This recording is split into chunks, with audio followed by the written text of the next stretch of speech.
You're listening to today's inspirational message on the Proverbs with Kurt Bjorklund. Today we come to the end of Proverbs 21, and there are a lot of things we could pull out of this chapter to address in terms of attitudes. But here's another attitude, again, trying not to just repeat the same things that have been in other chapters. And this is in verse 13 and then again in verse 17. Verse 13 says, "Whoever closes his ear to the cry of the poor will himself call out and not be answered." Verse 17, "Whoever loves pleasure will be a poor man, but he who loves wine and oil will not be rich." And what these verses point to, I believe, is a self-indulgence that is really ultimately destructive. And what's interesting to me as I just look at this is closing our ear to the cry of the poor is pretty easy to do in our day and age.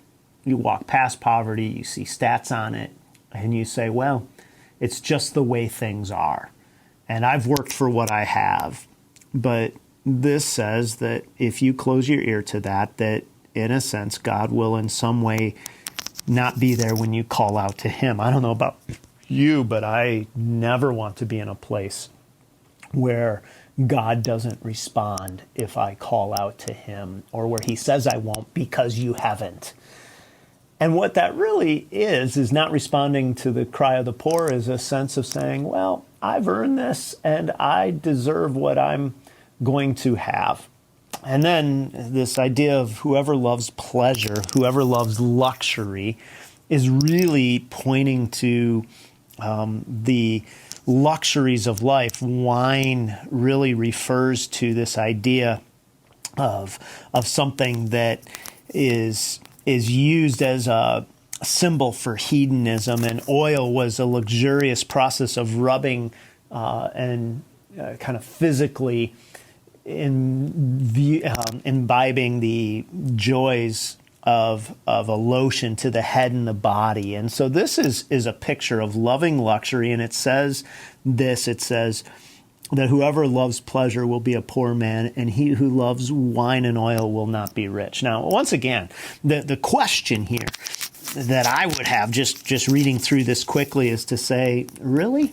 I know a lot of people who close their ear to the cries of the poor and who love luxury, and it seems like their life is just multiplied with luxury. Isn't that kind of the celebrity culture we live in, that the more opulent somebody gets and the more they post pictures and things of their lifestyle, the more they're an influencer and the more they get? And it almost seems to work the opposite way in some ways, that people who are into self-treatments to make themselves beautiful and hedonistic experiences seem to garner more attention and more resources.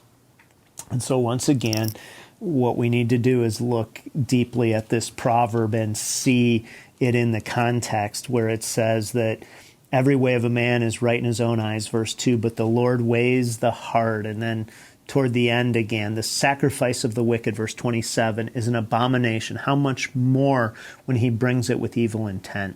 Speaking about a religious activity that doesn't have itself rooted in genuine submission to the divine.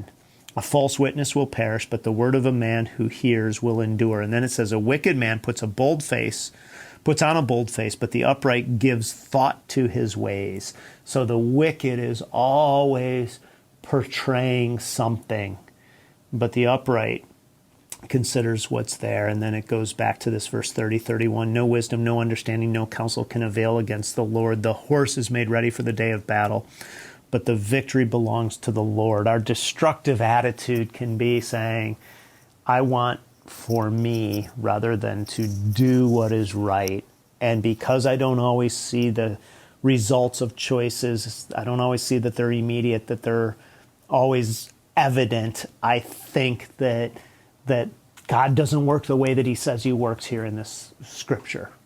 That says when we indulge ourselves rather than serving some grander purpose, that God will actually at some point level the playing field.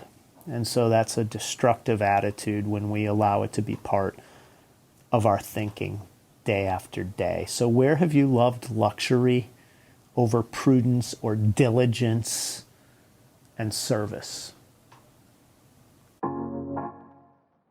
Thanks for joining us here today. There's a lot of great content to explore on Orchard Hill Plus and on the Orchard Hill main feed from the weekend. Have a great day.